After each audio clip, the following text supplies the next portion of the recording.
नारद मुनि जी को युधिष्ठिर महाराज पूछते हैं कि ये क्षत्रिय ब्राह्मण वैश्य शूद्र इनकी ड्यूटीज क्या होती है। तो नारद मुनि जी कहते हैं कि जो भी ब्राह्मण क्षत्रिय और वैश्य, इन तीनों के तीन कॉमन ड्यूटीज है। तीनों ने ये तीन चीजें करनी करनी है। कौन सी तीन चीजें करनी है? सबसे पहले तो भगवान की पूजा करनी है। दूसरा, तीनों वर्णों ने क्या करना है? शास्त्रों का पठन करना है। वेद शास्त्र रीड करना है। वैश्यों ने भी करना है, क्षत्रियों ने भी करना है, ब्राह्मणों ने तो करना ही करना है। भगवान की पूजा ब्राह्मण ने तो करनी करनी है, क्षत्रिय ने भी करनी है, वैश्य ने भी करनी है। और तीसरा, दान धर्म। दान धर्म ब्राह्मण ने भी करना है, क्षत्रिय ने भी करना है और वैश्य ने भी करना है। तो ये तीन ड्यूटीज है, ये तीनों को कॉमन है। ओके। फिर ब्राह्मण के तीन और ड्यूटीज आ जाते हैं। कौन सी तीसरी ड्यूटी आ जाती है? सबसे पहली ड्यूटी क्या थी? भगवान की पूजा करना।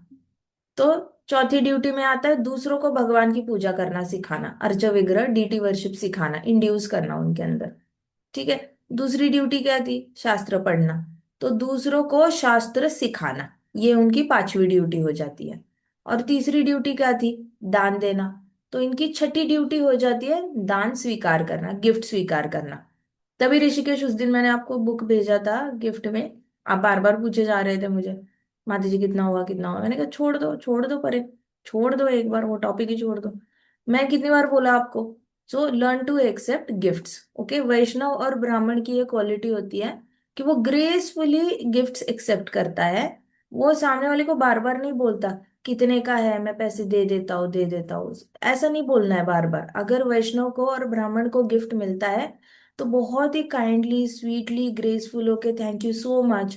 और फिर कोई और तरीका ढूंढो टू रीपे बैक। अगर इतना इंपॉर्टेंट है तो कोई और तरीका ढूंढो, बट इमीडिएटली इसके पैसे वापस करना, वैश्य की तरह एक्ट नहीं करना है। आई बात समझ में? वैष्णवों को तो बहुत ज्यादा दान आता है, वैष्णव कभी मना नहीं करते। ब्राह्मणों को भी दान आता है तो ब्राह्मणों ने मना नहीं करना है। एक्सेप्टिंग गिफ्ट्स ग्रेसफुली, ये सीखना है।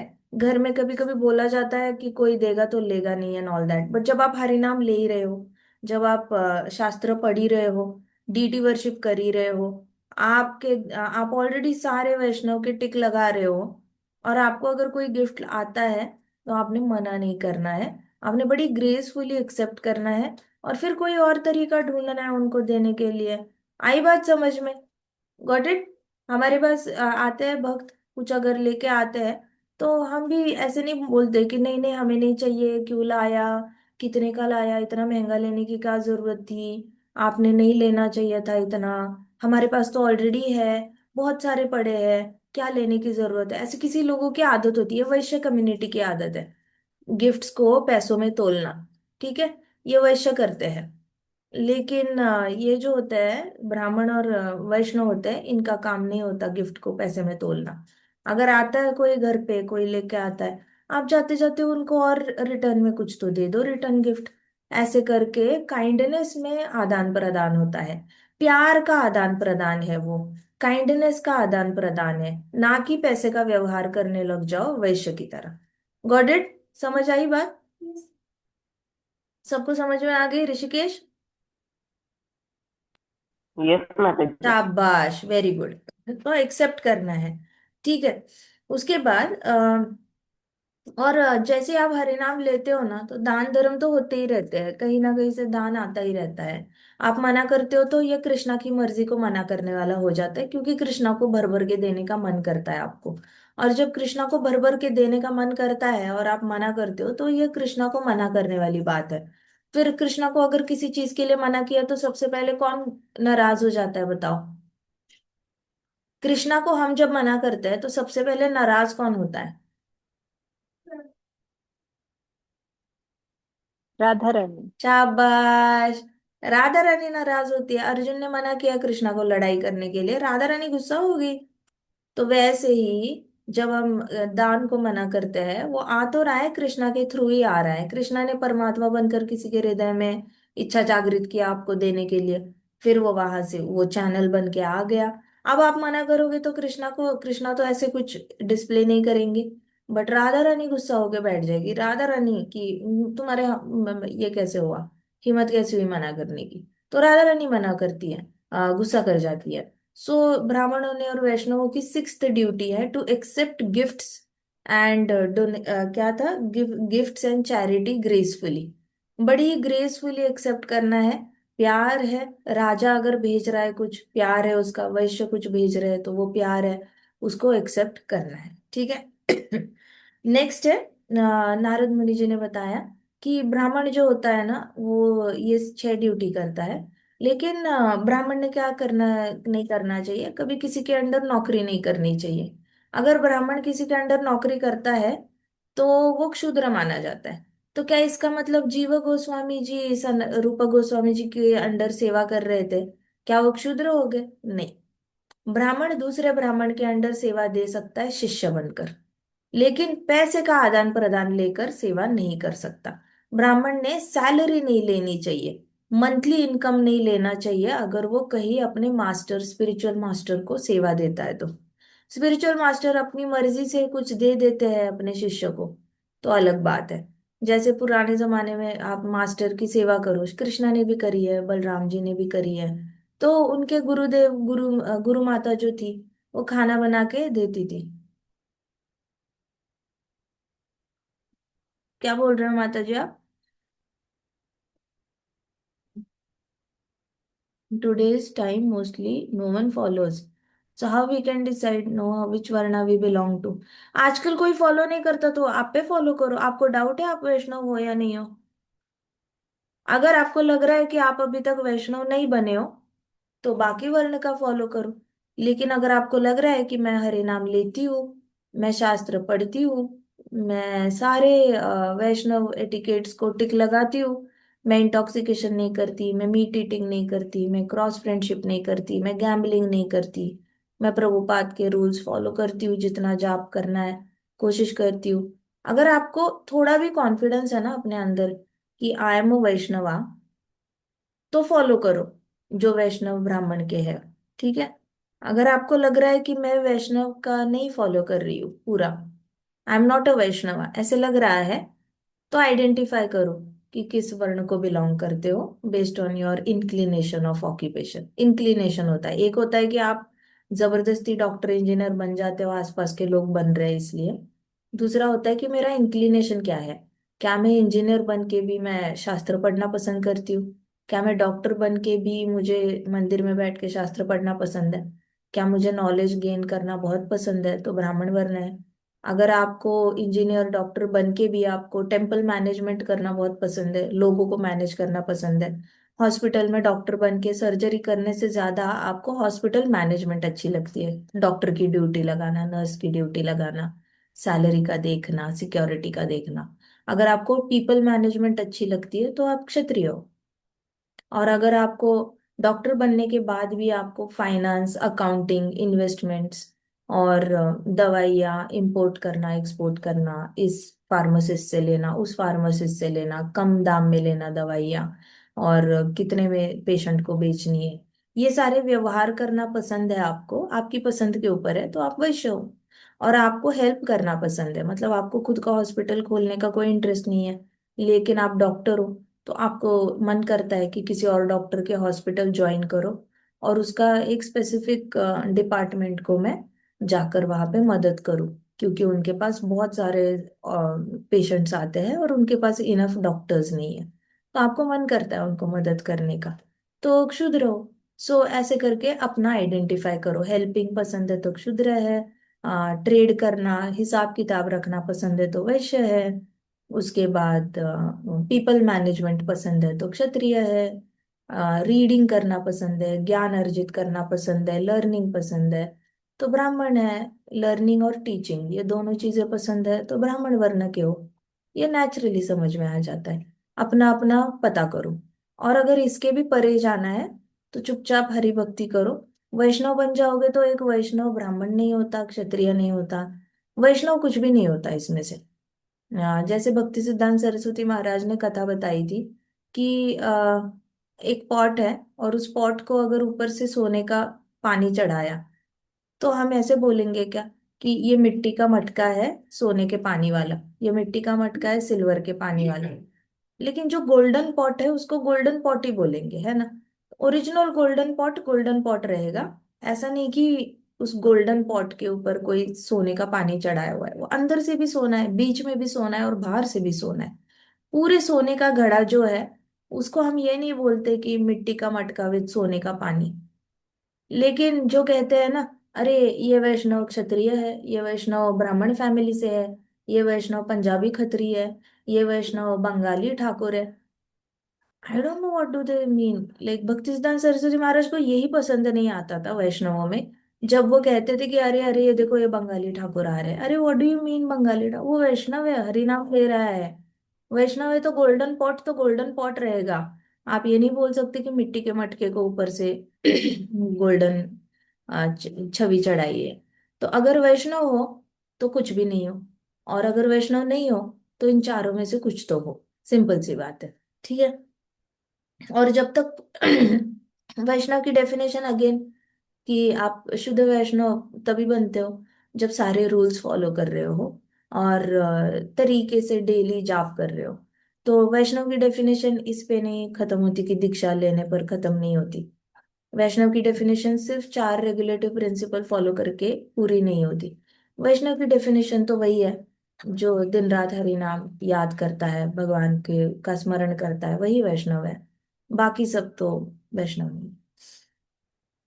तो ब्राह्मण अब्राह्मण जो है, साक्षी माता जी जवाब मिला क्या? और बाकी लोग फॉलो नहीं करते तो कोई नहीं, आप पे फॉलो करने लग जाओ। कौन सा पूरी दुनिया कहाँ वैष्णविज्म फॉलो कर रही है? हम कर रहे हैं ना। यस माता जी। बस फिर तो सोचना नहीं है दूसरे लोग कर रहे हैं या नहीं। अपना अपना गौज करो कि मैं क्या हूँ क्या हूँ। हर 10 साल बाद आपको एक अलग अलग आंसर मिलेगा।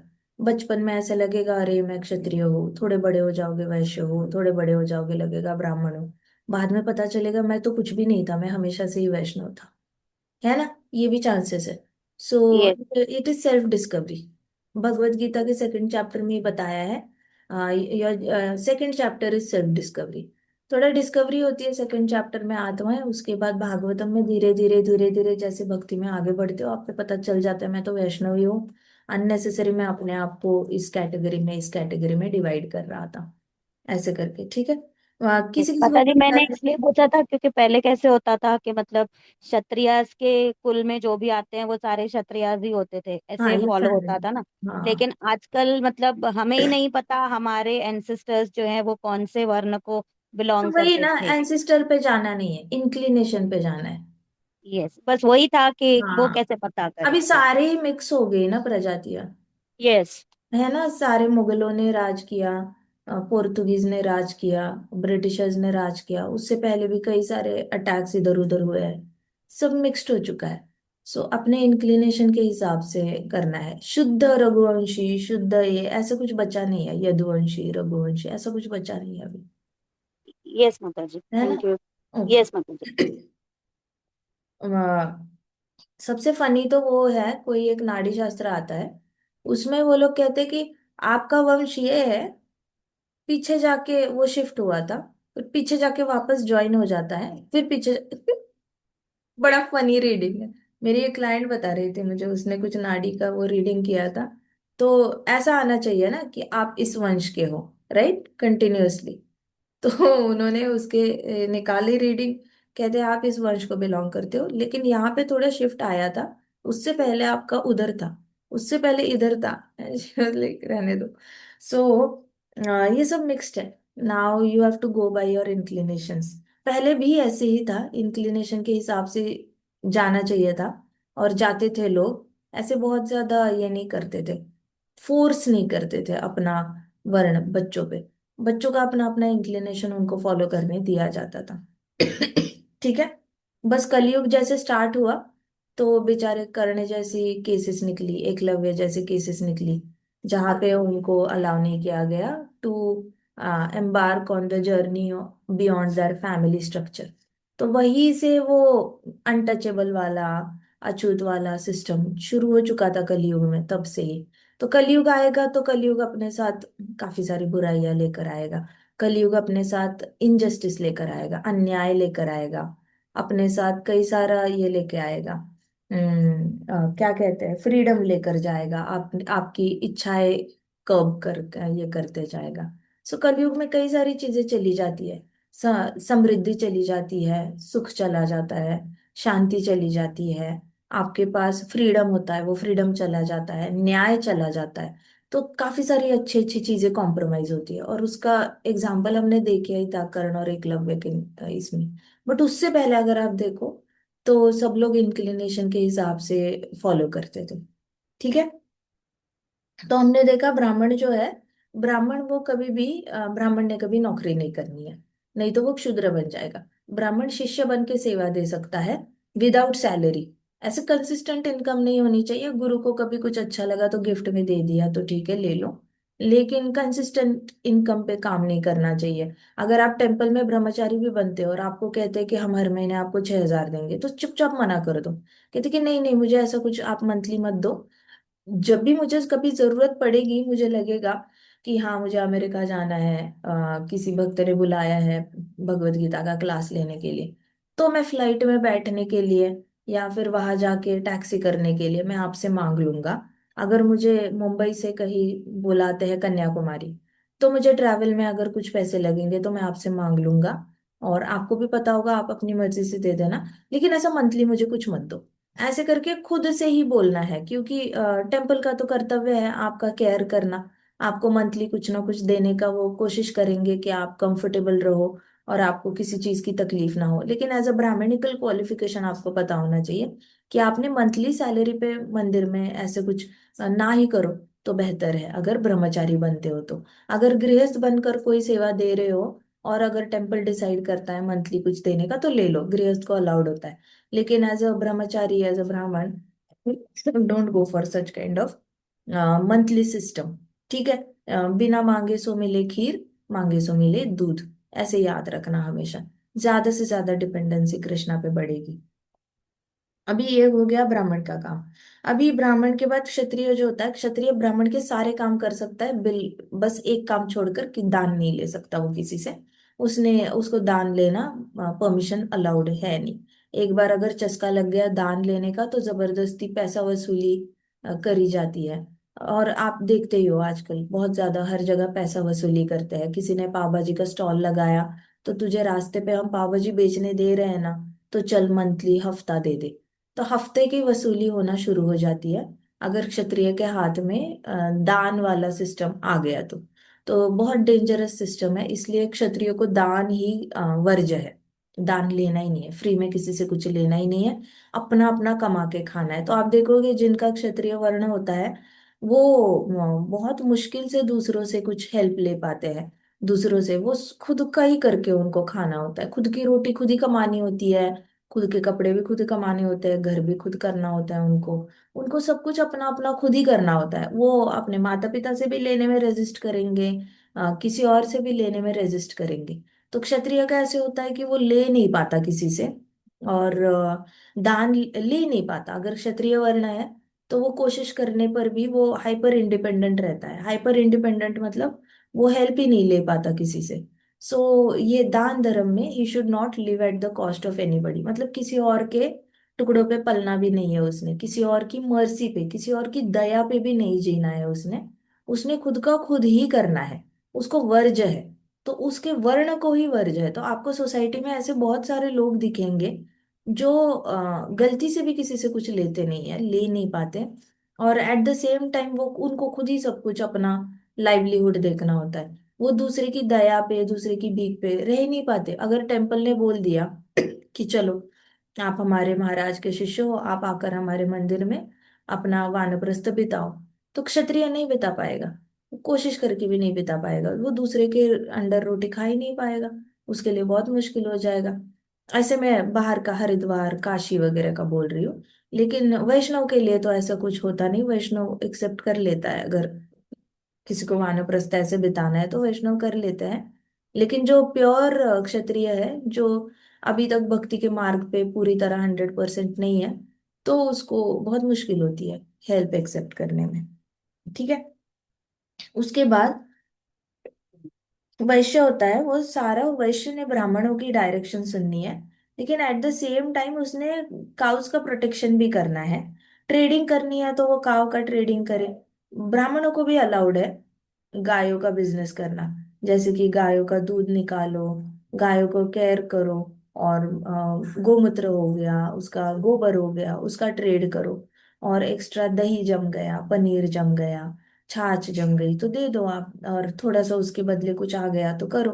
तो लैंड और काउस का जो बिजनेस है वो करना वैश्यों को भी अलाउड है और ब्राह्मणों को भी अलाउड है। एट द सेम टाइम वैश्यों को खेती करना अलाउड है, ब्राह्मणों को भी खेती करना अलाउड है। वैश्यों को ट्रेड करना अलाउड है, और ब्राह्मणों को वही के वही आसपास थोड़ा ट्रेड करना, एक्सटेंसिव ट्रेड करना अलाउड नहीं है। बहुत ज्यादा पैसे के पीछे भाग के बहुत ज्यादा कमाना की परमिशन नहीं होती, जितना पेट पलता है उतना ही करने की परमिशन होती है। फिर युधिष्ठिर महाराज ने पूछा कि ये बताइए कि क्षुद्र क्या करता है। तो क्षुद्र की बुद्धि, क्षुद्र की स्मार्टनेस इसमें है कि वो अपने लिए best of the best master ढूंढे। भौतिकवादी रूप में भी अगर उसको कोई काम करना है, अपने लिए एक अच्छा मास्टर ढूंढो और उसके अंडर काम करो। अगर आप नौकरी भी ढूंढ रहे हो तो मेक श्योर कि आपने एक अच्छा मास्टर ढूंढा है, या फिर अच्छी कंपनी ढूंढी है, और जो कंपनी सही काम कर रही है। जैसे अभी मैंने देखा, कुछ लोग एमबीए करते वक्त इंटर्नशिप लेते हैं, और इंटर्नशिप के वक्त अगर उनको कोई बोले कि ये कोई एक किंगफिशर कंपनी है जो लिकर बेचती है, वहां पे इंटर्नशिप करनी है, तो वो ले लेते हैं इमिजिएटली। बट जो भागवतम स्टूडेंट है, वो ऐसे कहीं पे भी जाके इंटर्नशिप नहीं लेगा। वो सिलेक्ट करेगा इंडस्ट्री। क्या मैं लिकर इंडस्ट्री में इंटर्नशिप लूँ? नहीं, मैंने नहीं लेना। क्या मैं गैम्बलिंग के यहाँ पर जाकर इंटर्नशिप ले लूँ, वहां पे जाके सेल्समैनशिप सीखूं? नहीं, बिल्कुल नहीं। क्या मैं वहां पे जाके वेटर का काम करूँ? नहीं, बिल्कुल नहीं। आप अपना मास्टर ढूंढो, इतनी तो अकल रखो कि किसके अंडर नौकरी करनी है और किसके अंडर नौकरी नहीं करनी। आपने सच सच विवेक बुद्धि यूज करनी है, और ऐसे कंपनीज ढूंढनी है जो वायलेंस नहीं कर रही है किसी तरीके का। मैक्सिमम ऐसे टिक लग रहे हैं अच्छे कामों के लिए, और उस कंपनी के अंडर काम करना है। ऐसे किसी भी रैंडम कंपनी के अंडर काम नहीं करना है जो गलत काम के लिए। अभी कितने सारे लोग दुबई भाग रहे हैं बिजनेस लॉन्च करने के लिए। उनको पता भी नहीं है कि दुबई में इतना सारा पैसा इकट्ठा होगा, वो जाएगा कहाँ। उसके मालिक इतने सारे पैसे जो आएंगे, दुबई में इकट्ठे होंगे, वो कहाँ जाएंगे, उसका क्या होगा उस पैसे का, कहाँ यूज होगा वो पैसा। उनको कोई आइडिया नहीं है। चले बस नौकरी करने के लिए, नौकरी ढूंढने के लिए, दे डोंट नो कि पैसा आ कहाँ रहा है, और जिसको मालिक को वो कमा के दे रहे हैं, उस पैसे का वो मालिक कहाँ दान कर रहा है। थोड़ी ना मंदिर में दान करेगा वो मालिक, वो तो कहीं और ही दान करेगा, मोस्ट पावरफुल बनने के लिए। यू नेवर नो वो कहाँ दान कर रहे हैं। सो हमेशा कोशिश करनी चाहिए नौकरी ढूंढते हुए कि शूद्र की स्मार्टनेस इसमें है कि ही chooses the right master for himself, अपने दिन काम के लिए भी और इसके लिए भी। स्पिरिचुअल मास्टर तो अलग कॉन्सेप्ट है यहाँ पे अभी, लेकिन उसकी एक ही ड्यूटी है, accept the master and serve the master, क्योंकि उसको सेवा करना बड़ा अच्छा लगता है। अभी नेक्स्ट सोशल ऑर्डर है, कहते कि युधिष्ठिर महाराज ने कहा कि क्या ये सब लोग एक दूसरे का काम कर सकते हैं, ब्राह्मण क्षत्रिय का कर सकता है, या फिर ये सब आपस में काम एक्सचेंज कर सकते हैं। तो नारद मुनि जी ने कहा देखो, ब्राह्मण जो है वो कभी कभी ब्राह्मण कभी कभी वैश्य का काम कर सकता है ना। उसके बाद क्षत्रिय भी कभी कभी वैश्य का काम कर सकता है, और वैश्य ये, लेकिन ऐसा उल्टा नहीं कर सकता कोई। मतलब उल्टा नहीं करना चाहिए, क्षत्रिय ने ब्राह्मण का काम मत लो, वैश्य ने क्षत्रिय का काम मत लो, ऐसे उल्टा मत करो कहते। ये ऐसे ना करना ही सही रहेगा, क्योंकि अगर इमरजेंसी पड़ी तो कर लो। इमरजेंसी में जैसे कोई क्षत्रिय कभी ब्राह्मण बन के उसने सारे ये कर लिए, किसी क्षत्रिय को ब्राह्मण बनना पड़ा इमरजेंसी में, किसी वैश्य को क्षत्रिय बनना पड़ा इमरजेंसी में। इमरजेंसी में किया तो ठीक है, लेकिन अंडर नो सर्कमस्टांसेस क्षत्रिय ने दूसरों से दान लेना है। तो क्षत्रिय ने गलती से भी ब्राह्मण की एक्टिंग नहीं करनी है, दान नहीं लेना है। ब्राह्मण बनता है तो ठीक है, बट दान मत लो। So being a Kshatriya himself, Yudhishthir Maharaj understood why this was so. Yudhishthir महाराज को सब समझ में आ रहा था। तो चार डिविजन्स जो है सोसाइटी के, वो साक्षात कृष्ण भगवान ने बनाए हैं। वो कोई इंसान ने अपनी इंद्रिय तृप्ति के लिए नहीं बनाए हैं, अपनी पावर एस्टैब्लिश करने के लिए नहीं बनाया है। सोसाइटी में कोऑपरेटिव कोऑपरेटिव सोसाइटी होनी चाहिए। सब एक दूसरे को मदद करके सब भक्ति में ऊपर बढ़ रहे हैं। देखो अभी तीनों वर्णों के लिए कंपलसरी क्या है? भगवान की पूजा करना, दूसरा शास्त्र पढ़ना, और तीसरा दान करना। अब इनके अंडर अगर क्षुद्र काम करता है, तो जब भी भगवान की पूजा ब्राह्मण कर रहा है, तो क्षुद्र भी भगवान की पूजा करेगा, क्योंकि वो अपनी मास्टर की सेवा कर रहा है। तो ब्राह्मण बोलेगा मुझे 1000 फूलों की जरूरत है, क्षुद्र बोलेगा अभी लाता हूँ मास्टर। तो उससे भगवान की पूजा की सेवा हो जाएगी। अगर ब्राह्मण बोलेगा आज मैंने शास्त्र पढ़ना है 12 घंटे से लेके 22 घंटे तक, तो क्षुद्र बोलेगा कोई बात नहीं, मैं आपके लिए लंच का व्यवस्था कर दूंगा, भगवान को भोग भी लगा दूंगा, आप बस प्रसादम पा लेना। तो बस वहां पे शूद्र का भी भला हो गया। और ब्राह्मण कहता है मैं आज दान करने वाला हूँ, तो क्षुद्र बोलेगा ठीक है, मैं गोनी ला के रख देता हूँ, मैं सारे छोटे पैकेट्स में ट्रांसफर करके रखता हूँ, थाली सजा देता हूँ, आप सब आएंगे उनको आप दान कर दो।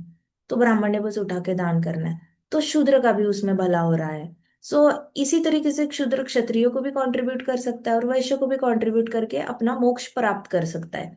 तो ये सारे सिस्टम्स जो बनाए गए हैं, वो एक ग्रेजुअली मोक्ष प्राप्त करने के लिए बनाए गए हैं। कि आइडियली आप अगर भगवान की पूजा करोगे तो आप वैकुंठ जाओगे, भक्ति करोगे तो गोलोक जाओगे। सो और क्षत्रिय वैश्य का ये क्षुद्र का अपने आप ही बहुत भला हो रहा है, बहुत ही अच्छे से भला हो रहा है उसमें। ठीक है। तो नारद मुनि जी ने कहा कि युधिष्ठिर महाराज को सब समझ में आ रहा था, उनको समझ में आ रहा था कि ये वर्णाश्रम धर्म जो है वो साक्षात कृष्ण भगवान ने बनाए गए हैं, ताकि सब लोग वैकुंठ आ पाए, सब लोग अपना अपना वैकुंठ आ पाए, अपने अपने स्वभाव के अनुसार काम करे, ना अपने आप को बहुत टॉर्चर करे। मतलब स्वभाव वैश्य का है और शास्त्र लेकर सबको पढ़ाने के लिए बैठ गए। हो नहीं पा रहा है तो मत करो। किसने बोला है जबरदस्ती आपको शास्त्र पढ़ाने के लिए दूसरों को? वैश्य कम्युनिटी है, मत करो। नहीं हो पा रहा है, जबरदस्ती किसी को कॉपी करने क्यों जाना है? इस तरीके से ये नहीं करना है, अपनी इंक्लिनेशन के खिलाफ कुछ काम मत करो। तो कृष्णा बहुत ही क्या कहते हैं, करुणामय है कृष्णा। कृष्णा कहीं से भी किसी भी मनुष्य होने पे जबरदस्ती नहीं करना चाहते। कृष्णा को पता है कि किस तरीके की इंटरेस्ट्स लोगों के अंदर रहेंगे, उसके हिसाब से सोसाइटी का विभाजन कृष्णा ने करके रखा है। कृष्णा को पता है कि किसी किसी को हेल्प करना बहुत अच्छा रहेगा, तो इन पे अननेसेसरी ओवरबर्डन करके पूरी जिम्मेदारी इनके सर पे डालने की जरूरत नहीं है। अगर शूद्र को हेल्प करना बहुत पसंद है, तो उसको इन टोटालिटी सारी जिम्मेदारी देने की जरूरत नहीं है। अगर एक ब्राह्मण का आश्रम है, तो उसको तो आश्रम का सब कुछ चेक करना है कि आश्रम में कोई सांप तो नहीं आया, आश्रम में सारे विद्यार्थी अच्छे से पढ़ाई तो कर रहे हैं, आश्रम में कहीं से किसी ने लिख कर तो नहीं रखी, आश्रम आश्रम में कहीं से किसी ने लड़की तो नहीं लाई। इतना सारा टेंशन लेकर अपना आश्रम चलाना पड़ता है। अभी क्षुद्र को जरूरत नहीं है इतना रिस्पॉन्सिबिलिटी लेने की अपनी सर पे, ओवर थिंकिंग करके अपना जीवन बर्बाद करने की। उसका स्वभाव में ही नहीं है कि पूरा आश्रम वो हैंडल करे। तो वो क्या करेगा, गुरुदेव जो बताएंगे, मास्टर जो बताएंगे उतना काम करेंगे। कि चलो तुम पानी लाना हर रोज, अच्छा ठीक है, तुम भगवान के लिए तुलसी के पत्ते ला के रखना, तुम भगवान के लिए ढेर सारे फूल ला के रखना, भगवान का मंदिर तुम झाड़ू लगा देना, ये करना। अभी मास्टर की वजह से मोक्ष तो क्षुद्र को भी मिल रहा है, लेकिन टेंशन फ्री होके मिल रहा है।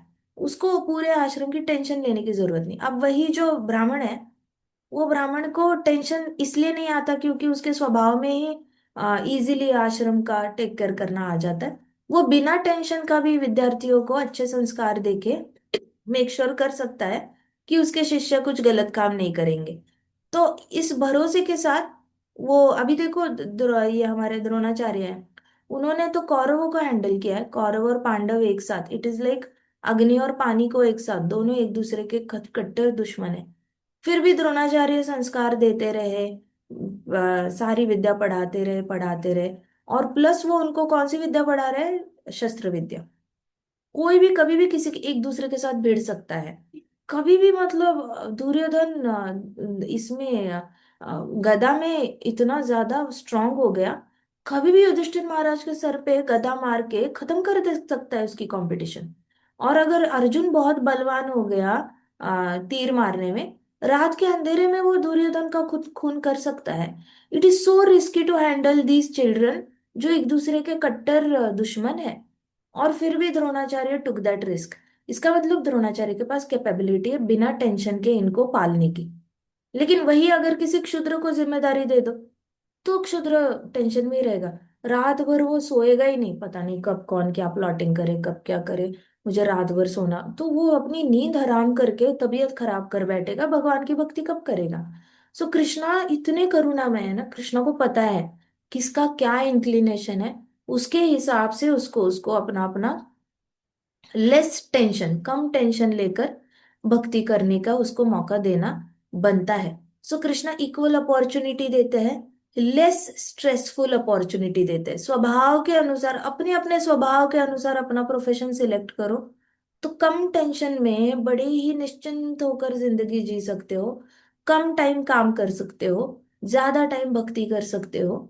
दिमाग खाली रह सकता है, कंटिन्यूअस दिमाग में टेंशन टेंशन टेंशन नहीं रहेगी। स्वास्थ्य अच्छा रहेगा, खुश रहोगे, परिवार खुश रखोगे, आसपास के लोगों को भी खुश रखोगे। राइट। अगर क्षत्रियो को बोल दिया कि चल तूने ये ट्रेड सारा हैंडल करना है, क्षत्रिय कर तो लेगा, लेकिन बीच बीच में जहाँ पे किसान ने बोला कि जी हम ये सारा जो सामान है वो 150 रुपए को देंगे, क्षत्रिय बोला मेरे पास 70 रुपए ही है, और वो वैश्य ने बोला चल चल रास्ते पे निकल अपने, बड़ा आया 70 रुपए लेकर मेरे खेत का सारा सामान लेने के लिए, चल निकल यहाँ से। क्षत्रियो को गुस्सा आया तो उसने तो तलवार निकाल देनी है और किसान को मार डालना है। तो ये सारे समाज में फिर क्राइम होने के चांसेस होते हैं। तो क्षत्रिय हैंडल नहीं कर सकता ट्रेड। क्षत्रिय ऐसे वाली बातें हैंडल नहीं कर सकता कि अच्छा आपके पास 70 है, मेरे पास 70 ही है, आप एक काम करो, अभी मुझे आपके पास जितना भी है वो 70 रुपए का ही दे दो, मैं वो बेच के आता हूँ, 150 लाता हूँ, उसमें से 70 वापस आपको देता हूँ, 80 देता हूँ, फिर सामान लेके जाता हूँ, फिर से बेचता हूँ। तो ये किसी को देना मत, तब तक मेरे पास एक ऐसी कुछ तो एक्स्ट्रा कुछ है मेरे पास, वो आप रखो और इसका बुकिंग अमाउंट समझो, और आप प्लीज बचा हुआ सामान जो है वो किसी को बेचना मत। किसान को ये बोल के वो आधा सामान लेके जा सकता है, ट्रेड कर सकता है, उसका वापस आ सकता है पैसे कमा के। बचा हुआ खेती का जितना भी धान है वो लेके जा सकता है, बेच सकता है। अब ये वैश्य कर सकता है, लेकिन क्षत्रियो को नहीं क्लिक हो गए। क्षत्रिय बोलेगा तू 70 में देना है तो दे दे, नहीं तो तेरी मुंडी काट लेता हूं मैं। तो वो टेंशन हो जाएगी उसको, क्षत्रिय को, कि अरे जाके इतना बेचना है, ये करना है, ये देने को तैयार नहीं। अब वो टेंशन टेंशन में भक्ति कब करेगा। सो अपना अपना स्वभाव देखकर अपना अपना क्षत्रिय अपना काम करे, वैश्य अपना काम करे, ब्राह्मण अपना काम करे, शूद्र अपना काम करे, टेंशन फ्री होके जिए, खुश रहे, और भगवान की पूजा करे, शास्त्र पठन करे और दान करे। इतनी ही एक्सपेक्टेशन है कृष्णा की। कृष्णा की मिनिमल एक्सपेक्टेशन है सारे वर्णों में से, कि पूजा करो, शास्त्र पढ़ो और दान करो। आप ये टेंशन फ्री होके तभी कर पाओगे जब अपना स्वभाव को फॉलो करोगे। तो कृष्णा ने ये सब किया है, और ये सारे वर्ण कृष्णा ने ही किए हैं। कृष्णा का एक ही एजेंडा है कि सब लोग मेरे पास आ जाओ, लेकिन अपने आप को टॉर्चर करके मत आओ, अपने आप को बहुत ज्यादा परेशान करके मत आओ। आना है ना, एफर्टलेसली आ जाओ, खुश होके आ जाओ मेरे पास। मेरा नाम लेना है ना तो भी खुश होके ले लो, बार बार रोते पड़ते टेंशन में मत लो, खुश होके ले लो मेरा नाम और आ जाओ मेरे पास। कृष्णा ने ये सिस्टम बनाया है, इतना याद रखना। किसी इंसान ने अपना वर्चस्व दिखाने के लिए, किसी ब्राह्मण ने नहीं बोला उठ के कि क्योंकि मैं ब्राह्मण हूं मैं अपने आप को सुपीरियर दिखाना चाहता हूँ, इसलिए मैं बाकी सबको ऐसे ऐसी ड्यूटीज दे रहा हूँ। ऐसा कुछ नहीं है। ठीक है। मैं क्यों बता रही हूँ ये, क्योंकि आज भी 70-80 साल के पुरुष है इस समाज में जो कहते हैं कि ये वर्णाश्रम धर्म जो है ये किसी ब्राह्मण ने लिखा हुआ है। वो ब्राह्मण अपना वर्चस्व दिखाना चाहता था, तो उसने बुक में ब्राह्मणों को सबसे टॉप का ये दे दिया कि ब्राह्मण दान ले भी सकता है, वो पैसे ले भी सकता है, वो पैसे भी उड़ा सकता है, वो सारी मजे खुद कर रहा है। और उसने, ब्राह्मण ने लिखा कि क्षत्रिय किसी से ले नहीं सकता, तो ये पक्का लिखा हुआ सारा ब्राह्मण ने किया हुआ है। शास्त्र लिखने वाले ये ब्राह्मण ही थे। तो ये सारा आजकल की दुनिया जो है वो बेवकूफ बन रही है ब्राह्मणों ने जो लिखा हुआ है, और आज भी उनके अंडर स्लेव बन चुकी है। यूट्यूब पे भी कई सारे लोग हैं जो ओपनली वर्णाश्रम धर्म को ऐसे ये करते हैं, पुट डाउन करते हैं।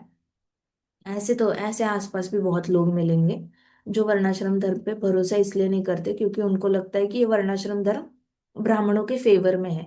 कहीं से भी ब्राह्मणों के फेवर में नहीं है, सॉरी। अगर ब्राह्मणों के फेवर में होता ना, तो बताया जाता कि ब्राह्मण को भी तलवार सिखानी चाहिए, ब्राह्मण को भी फुल ऑन ट्रेड अलाउड है, ढेर सारा पैसा कमाना अलाउड है ब्राह्मण को। और ब्राह्मण भी नौकरी कर सकता है, एक्स्ट्रा कमा सकता है, दिन में नौकरी करो, शाम को ट्रेड करो, और रात भर शास्त्र पठन करके भगवान को इम्प्रेस करो। ब्राह्मण को सब कुछ ही अलाउ कर देता, ब्राह्मण लिखता तो उसको मना क्यों करते कि नौकरी मत कर? उसको क्यों मना करते, शस्त्र मत पकड़? सो ये सारा ना लोग अपने मनगढ़ंत कहानियां बनाते हैं और बोलते हैं कि ये सब ब्राह्मणों ने लिखा हुआ है। ये कोई ब्राह्मण ने ये सिस्टम इंस्टॉल नहीं किया है। ब्राह्मण तो बेचारा अपने इंक्लिनेशन से मजबूर है, उसको खुद ही शास्त्र पढ़ना पसंद है, उसको खुद ही शास्त्रों पे बुक्स लिखना पसंद है, उसको खुद ही पूजा करना पसंद है, भगवान से खुद ही प्रेम हो जाता है, लिखना कंट्रोल नहीं कर पाता। तो उसको पढ़ना पसंद है, पढ़ाना पसंद है, पढ़ना पसंद है, पढ़ाना पसंद है। वो खुद अपने इंक्लिनेशन से मजबूर है। वो क्या ये सारे वर्णाश्रम धर्म बनाते फिरेगा? उसको कोई इंटरेस्ट नहीं है किसी चीज को, पीपल को मैनेज करने की। ब्राह्मण को मजा नहीं आता लोगों को मैनेज करने में, वो नहीं करेगा मैनेज, क्यों करेगा मैनेज? उसका काम ही नहीं है मैनेज करना। तो ये जो है, इसलिए आप देखो कई सारे कोचिंग सेंटर्स है, आप देखो कई कई इस बार कोई कोई मैथ्स के सर बहुत अच्छा पढ़ा रहे होते हैं, लेकिन उनका कोचिंग सेंटर बहुत पॉपुलर नहीं होता, बहुत ज्यादा लोगों को पता नहीं होता, लेकिन उनके बच्चे 100 आउट ऑफ 100 ला रहे होते।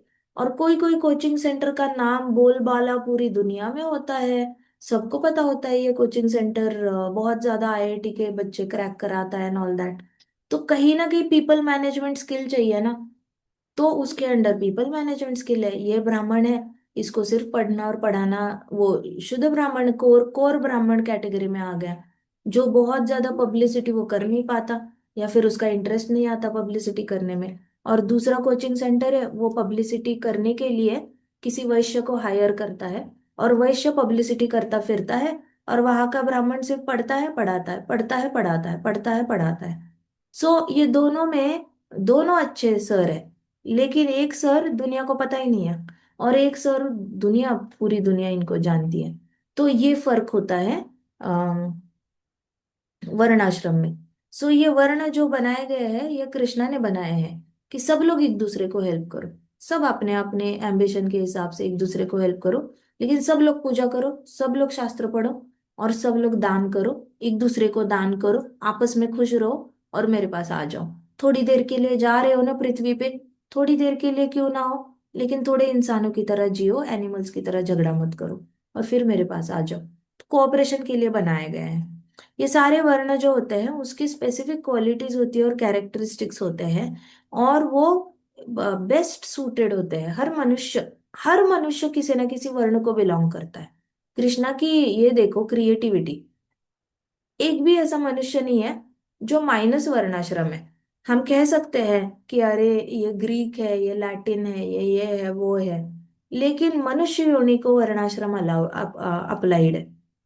तो ऐसा नहीं कि सिर्फ इंडिया के लोग इसके अंडर आते हैं, पूरे 14 लोक, 14 लोकों में जितनी भी मनुष्य योनियां है ना, सब वर्णाश्रम धर्म के अंडर आती है। सबको वर्णाश्रम धर्म अप्लाइड है, ऐसा नहीं कि सिर्फ हमारा छुटकू सा देश के लिए अप्लाइड है। 14 लोकों में सबको वर्ण अप्लाइड है, सारी मनुष्य योनियों को अप्लाइड है। And one with particular symptom wouldn't be suited to act in another role. अभी आपके अंदर अगर सिम्टम है ब्राह्मण का, तो आप दूसरे रोल में फिट नहीं हो सकते, फिर आपको बर्नआउट होगा। इसलिए कहते हैं आजकल मिड लाइफ क्राइसिस इसका नाम पड़ा है। मिड लाइफ क्राइसिस मतलब जैसे ही कोई 40 साल का हो जाता है, उसको सडनली लगने लगता है मैं गलत नौकरी में फंस गया, मुझे तो कभी इंजीनियर बनना ही नहीं था, मेरे पापा ने इंजीनियर बनवाया मुझे, मेरे पापा ने कहा अच्छी नौकरी मिलेगी इंजीनियर बन जा, मैं गलत नौकरी में फंस गया, मुझे तो मन करता है कि मैं ट्रेनर बनूं, मैं आईटी में जाके कुछ ना कुछ पढ़ाऊं। सडनली इनको 40 के बाद रियलाइजेशन होती है, क्योंकि 20 साल का बर्नआउट होता है, अंदर से फ्रस्ट्रेशन पाइल अप होते होते उनको छोड़ देने का मन करता है। तो वो नौकरी कोई कोई लोग छोड़ देते हैं, कोई कोई लोग फिर भी कंटिन्यू करते हैं मन की मर्जी के खिलाफ। तो इसको मिड लाइफ क्राइसिस का नाम दिया गया है, जहाँ पे 20 साल के टेंशन के बाद रियलाइज होता है कि मैं अपने स्वभाव के विपरीत कुछ कर रहा हूँ। आजकल के बच्चे ज्यादा स्मार्ट निकल गए हैं, पहले 2 साल में ही टेंशन हैंडल नहीं होता तो उनको लगता है कि अरे मैं इसके लिए बना ही नहीं हूँ, तो कुछ और कर लेते हैं। और करते ही रहते हैं जब तक उनको अपना वर्ण आइडेंटिफाई नहीं होता। तो ये अमेरिका में बहुत कॉमन है। बच्चे 17 साल की उम्र में घर से निकल जाते हैं और अलग अलग चीजें करते हैं। पिज्जा बेच के देखेंगे, बर्गर बेच के देखेंगे, कभी हैट्स बेचेंगे, कभी घोड़े के तबेले में जाके काम करेंगे, तो कभी कभी ऐसे ही बैग पैक करके किसी और देश में चले जाएंगे, वहां पे पोएट्री लिखेंगे, कहीं बुक लिखेंगे। ऐसा अलग अलग 17 साल की उम्र में निकल जाते हैं, 21 साल तक, 17, 18, 19, 20, 21, 5 साल तक देश, अलग अलग देश विदेश घूमते हैं। कम पैसे में, मतलब कमाएंगे, उस पैसे कमाने में अपना अन्न पानी का करेंगे और फिर घूमेंगे, घूमेंगे घूमेंगे, अलग अलग काम करके देखेंगे। और फिर उनको रियलाइज होगा कहीं ना कहीं कि अरे मैं इस चीज के लिए बनाऊं। और फिर वो अगले, जैसे 21 साल के हो गए, 21 से लेके 60 साल तक, 40 साल तक वो काम करेंगे और खुशी खुशी अपना टाइम बिताएंगे। ठीक है। सो ये इनका तरीका है अपना वर्णाश्रम ढूंढने का, वर्ण ढूंढने का। हमें इतना जरूरत ही नहीं है। आपको तो सारा ज्ञान भागवतम में मिल रहा है, बैठे बैठे भी आइडेंटिफाई कर सकते हो कि मेरा वर्ण क्या है। तो आपको घर छोड़ने की जरूरत नहीं, मतलब थोड़े थोड़े ब्रेड पे जीने की जरूरत नहीं, मैदे पे जीने की जरूरत नहीं है, रात की नींद हराम करने की जरूरत नहीं, स्लीपर में इधर उधर कम पैसे में घूमने की जरूरत नहीं, 5-10 किलोमीटर चल के जाने की जरूरत नहीं, पानी के लिए इधर उधर मांगने की जरूरत, ऐसा कुछ करने की जरूरत नहीं है। इतना ज्यादा मेहनत करने की जरूरत नहीं है आपको। अपना वर्ण आइडेंटिफाई करो। मुझे पीपल मैनेजमेंट पसंद है, लर्निंग टीचिंग पसंद है, मुझे ट्रेडिंग पसंद है, पैसे का आदान प्रदान करना पसंद है, या फिर मुझे किसी को हेल्प करना पसंद है। You can be a kingmaker also. क्षूद्र को कहा जाता है किंग मेकर। मतलब एक राजा के अंडर जो एक मिनिस्टर होता है उसको किंग मेकर कहा जाता है। वो राजा को राजा बनाता है। इतना क्षुद्र में टैलेंट हो सकता है, इतना वो हाई फाई लेवल का इंटेलिजेंट इंसान हो सकता है, वो किंग मेकर हो सकता है। इतना क्षुद्र में पावर है। सो किसी भी वर्ण को ऐसे नीचा देखने की कोई जरूरत नहीं है। ना वैश्य को नीचे देखना है, वो पैसे का आदान प्रदान, वैश्य अगर वैश्य अपना काम नहीं करेगा तो घर तक आपके सामान ही नहीं पहुंचेगा, बैठो फिर रोते हुए। सो सबको अपना अपना इम्पोर्टेंस है, सबको इम्पोर्टेंस देनी है और अपना अपना वर्ण आइडेंटिफाई करना है। तो भागवतम में स्वयं नारद मुनि जी कह रहे हैं कि आपके अंदर जो सिम्टम है, सिम्टम मतलब जैसे बीमारी का सिम्टम होता है ना, सर्दी हो गई, हाय वायरल हो गया, अभी मुझे खांसी हो रही है, तो मुझे पता है थ्रोट इन्फेक्शन हो गया है, तो ये सिम्टम है, ये सिम्टम है। अगर मैं दवाई लूंगी तो मैं ठीक हो जाऊंगी। सिम्टम आइडेंटिफाई करना है कि मेरे अंदर कौन सा सिम्टम है, ठीक है। और फिर वही रोल निभाना है। दूसरे का रोल करने मत जाओ, नहीं तो 40 साल की उम्र में वापस मिड लाइफ क्राइसिस से जाना पड़ेगा। ऐसे किया तो भी कोई बात नहीं, 40 साल के बाद वापस आइडेंटिफाई कर लेना, 40 नहीं तो 50 में कर लेना, बट कर लेना, कभी ना कभी तो कर लेना। Now to confirm what he was thinking, Yudhishthira Maharaj asked.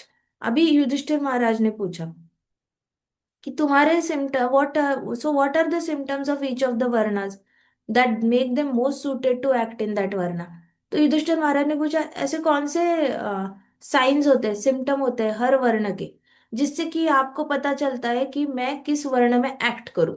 ये वही कल का क्वेश्चन, आज साक्षी मातन जी ने भी यही पूछा था, कल भी किसी ने पूछा था कि सिम्टम क्या होते हैं हर वर्ण के, जिससे पता चलता है कि ये वर्ण मेरे लिए सबसे बेस्ट सूटेड है।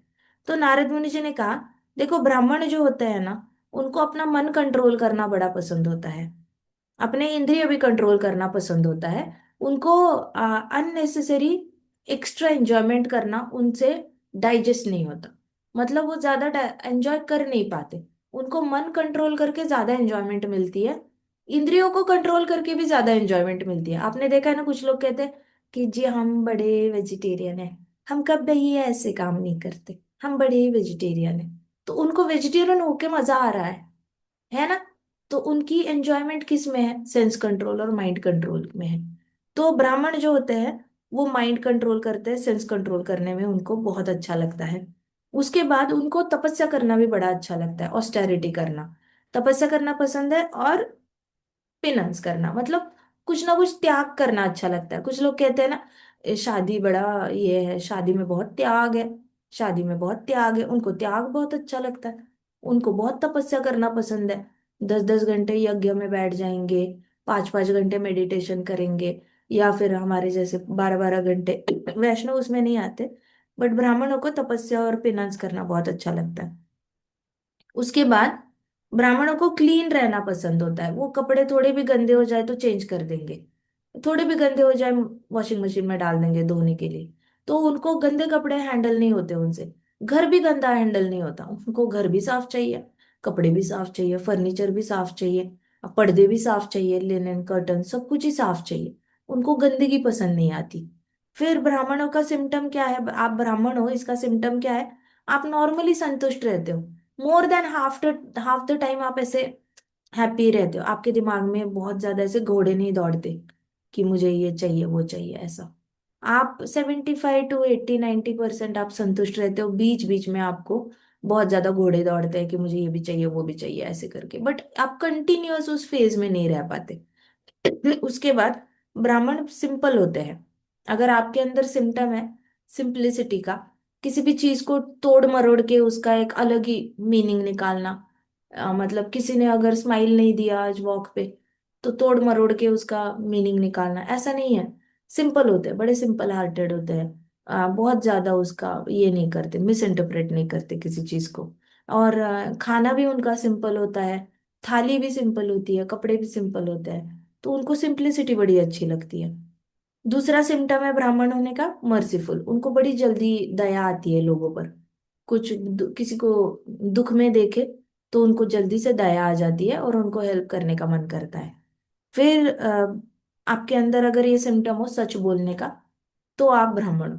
जहाँ पे आपको सच बोलने से ही संतुष्टि मिलती है, आपको झूठ बोल के आपके अंदर आत्मग्लानि इकट्ठे हो जाती है, तो आपको सच बोलने की बहुत ज्यादा अंदर से तीव्र इच्छा होती है। वो एक ब्राह्मण का सिम्टम है। उसके बाद आप जल्दी से दूसरों को माफ कर देते हो। मतलब आपको याद ही नहीं रहता कि सामने वाले ने मेरे साथ कुछ बुरा किया है।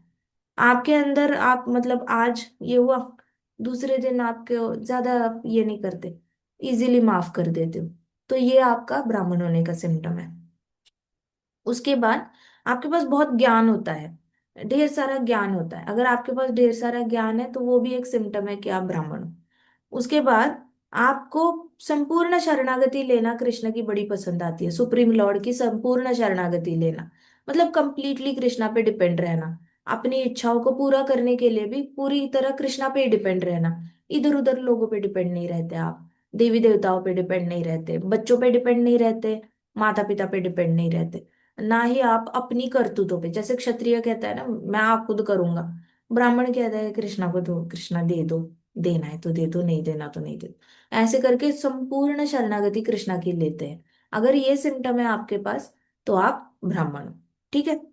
उसके बाद युधिष्ठिर महाराज ने स्माइल किया और उनको then smiling at king knowing he is exemplary Kshatriya, Narad Muni ji ने फिर स्माइल किया।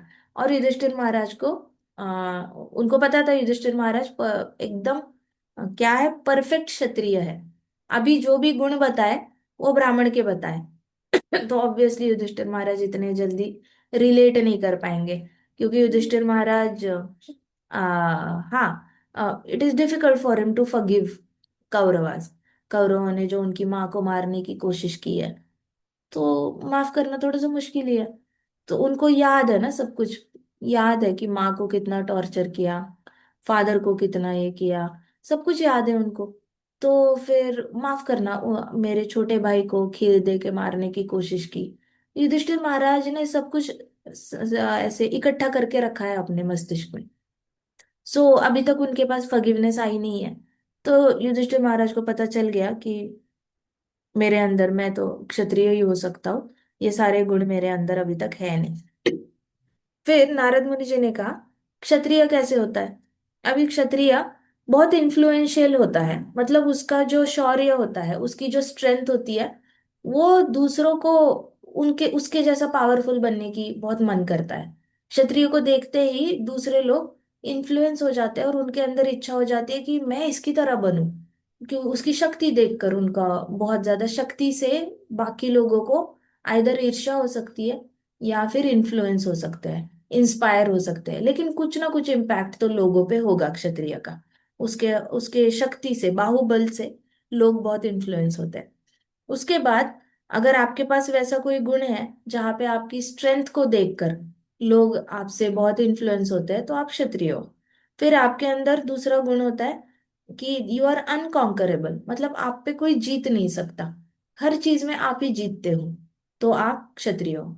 आप नॉर्मली हारते नहीं हो, किसी भी चीज में, आप किसी भी कंपटीशन में आप उतरोगे तो आप जीतोगे ही जीतोगे। आप हार इजीली, डिफीट एक्सेप्ट नहीं करते, आप डिफीट एक्सेप्ट नहीं कर सकते। तो क्षत्रिय होता है वो अनकॉन्करेबल होता है, हर कंपटीशन जीतता है, किसी भी चीज में घुसेगा वहां पे वो सक्सेसफुल होकर ही रहेगा। उसके अंदर ये होता है, वो इच्छा होती है सक्सेसफुल होने की। उसके बाद क्षत्रिय बहुत पेशेंट होता है। अगर आपके पास बहुत धैर्य हो, मानो जैसे किसी ने बहुत अपमान किया आपका, लेकिन आप धैर्य से उसको निकल गए, आपने बस ये धैर्य रखा है कि देखेंगे टाइम आने पर, कुरुक्षेत्र जब निकल आएगा वॉर, तब हम अपना बदला निकालेंगे, तब तक धैर्य रखेंगे, तब तक अपने अपने अच्छे से स्किल्स अक्वायर कर लेते हैं, जब टाइम आएगा तब देख लेंगे। आपके पास बहुत धैर्य होता है किसी भी चीज को हैंडल करने के लिए, आप इमीडिएटली बदला लेने के बारे में नहीं सोचते, तो आप क्षत्रिय हो।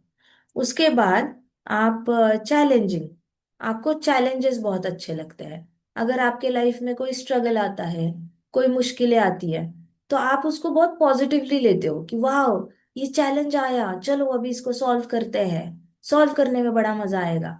तो आपको चैलेंजेस अच्छे लगते हैं। जैसे किसी किसी को ऐसे क्राइम डायरीज होती है, वो सॉल्व करना अच्छा लगता है। और ये होते हैं ना, ये लोग कौन होते हैं वो क्राइम सॉल्व करने वाले, तो ऐसे वाले चैलेंजेस इनको अच्छे लगते हैं। लाइफ में प्रॉब्लम आई तो उनको सॉल्व करनी है वो, तो ऐसे चैलेंजेस अच्छे लगते हैं उनको, तो आप क्षत्रिय हो। उसके बाद आपके अंदर बहुत ज्यादा दान धर्म करने की इच्छा हो, ओवर एंड अबाव। मतलब एक तो नॉर्मल होता है, हर महीने 1,000 रुपए का दान किया, और दूसरा एक नेक्स्ट लेवल का दान है जहां पे आपको लगता है मुझे तो पूरा मंदिर ही बनाना है, मुझे तो उस राजा की तरह पूरा मंदिर ही बनाना है, मुझे उस राजा की तरह सारी लाल ईंटें लानी है जयपुर से और लाल मंदिर बनाना है। अभी ये ऐसी एक एक्सेप्शनल आपके अंदर एम्बिशन होती है दान करने की, ओवर एंड अबाव। ऐसे नॉर्मल दान करने में आपको मजा नहीं आता, आपको एकदम हाई लेवल का दान करना पसंद है, तो आप क्षत्रिय हो। उसके बाद आपको अपने बॉडी के नीड्स कंट्रोल करने आते हैं।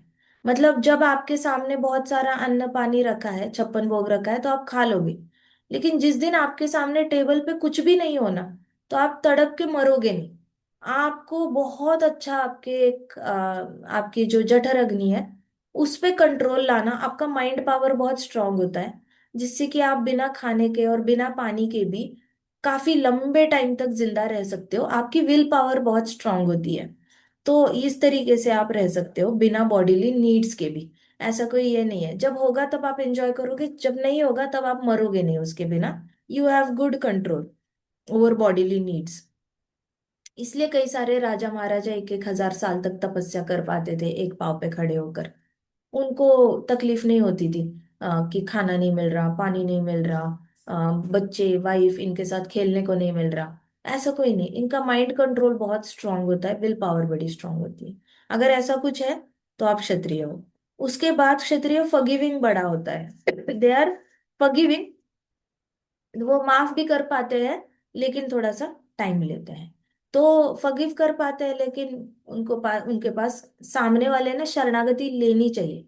सामने वाले ने शरणागति ले ली, हम्बल हो गया, तो ही वो फॉरगिव कर पाते हैं। नहीं तो ऐसे नेचुरली अपने अंदर वो फॉरगिव नहीं। ब्राह्मण कैसे, अनकंडीशनल फॉरगिवनेस होती है। ब्राह्मण को ऐसा है कि तू सॉरी बोल या ना बोल, मैंने अपने दिल से तुझे ऑलरेडी माफ कर चुका हूं, अब तूने मुझे आके सॉरी बोलना, ये तेरी फॉर्मेलिटी है। तुझे अपनी गिल्ट से फ्री होना है, इसलिए तू आके मुझे सॉरी बोल रहा है, तो ठीक है, ये तेरी प्रॉब्लम है, तू अपनी प्रॉब्लम सॉल्व कर रहा है सॉरी बोल के। मेरी तो कोई एक्सपेक्टेशन नहीं है तुझसे सॉरी सुनने की। मैंने ऑलरेडी तेरे को माफ कर दिया अपने मन में, तुझे सॉरी बोलना है बोल, नहीं बोलना मत बोल। तो ब्राह्मण का जो फॉरगिविंग होता है वो अनकंडीशनल फॉरगिविंग होता है। क्षत्रिय का होता है कि तू पहले ये हो, शरणागति आ जा, तू हम्बल हो जा, और फिर हम्बल होके तू एक्सेप्ट कर कि तूने गलती करी है। तूने एक्सेप्ट किया गलती करी है, और फिर तूने आत्मग्लानि दिखाई, सॉरी बोला, तो ही मैं तुझे माफ कर दूंगा। तो क्षत्रिय का माफ करना के पीछे एक एक लॉन्ग प्रोसेस है, एक इलोंगेटेड प्रोसेस है, मतलब पूरी बारात ही निकल रही है माफ करने से पहले। लेकिन ब्राह्मण का माफ करना अनकंडीशनल है, सामने वाले पे डिपेंड ही नहीं रहता। तूने जो किया सो किया, मैंने माफ, तेरा स्वभाव है मुझे ऑफेंड करना, मेरा स्वभाव है तुझे माफ करना, ऐसे करके ब्राह्मण करता है। लेकिन क्षत्रिय को एक स्पेसिफिक कंडीशन चाहिए होती है माफ करने से पहले। उसके बाद क्षत आपके अंदर अगर ऐसा कोई गुण है जहां पे आप एक्सपेक्ट करते हो कि सामने वाला आके माफी मांगे, तो फिर आप क्षत्रिय हो। उसके बाद attach to the brahminical nature. क्षत्रिय को ब्राह्मण स्वभाव बहुत अच्छा लगता है, इसलिए कहा जाता है राज ऋषि। राजाओं को ऋषियों से बहुत अटैचमेंट होती है, और वो भरोसा दूसरे राजा पे नहीं करते कभी, वो सिर्फ ऋषि गणों पे ज्यादा भरोसा करते हैं। तो उनको ऋषि गणों से, ब्राह्मणों से बहुत ज्यादा अटैचमेंट होती है, ब्राह्मणों के गुणों से अटैचमेंट होती है। तो राजा कहीं ना कहीं हमेशा अपने अंदर ब्राह्मणों के गुण लाने के बहुत कोशिश करता रहता है, इसलिए वो क्लोज टू ब्राह्मण बन सकता है, बट वो दान नहीं लेता, दैट्स ऑल। लेकिन वो कई हद तक ब्राह्मण बनने की हमेशा कोशिश करता रहता है। दूसरा है, उसको ब्राह्मणिकल क्वालिफिकेशंस, ब्राह्मणिकल नेचर बहुत अट्रैक्ट करता है। अगर आपके अंदर है जहाँ पे आपको नेचुरली ब्राह्मण बहुत अच्छे लगते हैं, उनके गुण अच्छे लगते हैं, और आप उनकी तरह बनने की एस्पिरेशन रखते हो, तो आप क्षत्रिय हो। उसके बाद बहुत जॉली होता है क्षत्रिय, बहुत जॉली होता है, हमेशा हंसता खेलता रहेगा, हैप्पी रहेगा, और सच बोलता है हमेशा, उसको सच बोलना बहुत अच्छा लगता है क्षत्रिय को। लेकिन हंसता खेलता रहता है। अगर किसी ने बोल दिया ना, अरे वो अटैक करके आ रहे हैं, तो आपने देखा होगा फौजी लोग होते हैं, कहीं पे अटैक हो रहा है तो हंस के बोल देंगे, हाँ हाँ देख लेंगे, हम भी ऐसे थोड़ी ना, हमने अपनी गांव में गाय का दूध पिया है, माँ का दूध पिया है, हम भी इनको मार देंगे। हंसते हंसते, जोक करते करते, गाने गाते गाते, अंताक्षरी खेलते खेलते लड़ाई पे निकल जाएंगे, मार के वापस आ भी जाएंगे, जीत के आ जाएंगे। तो ये क्षत्रिय है, हमेशा जॉली रहते हैं, टेंशन नहीं लेते अननेसेसरी। कहीं पे भी ऐसा कोई बहुत बड़ा चैलेंज आता है, तो इनको चैलेंज हैप्पी बनाता है, इनको चैलेंज डिप्रेस नहीं करता। ब्राह्मणों को चैलेंज कृष्णा की ओर लेके जाता है, ज्यादा कृष्णा की 100% शरणागति लेने पे मजबूर करता है चैलेंज।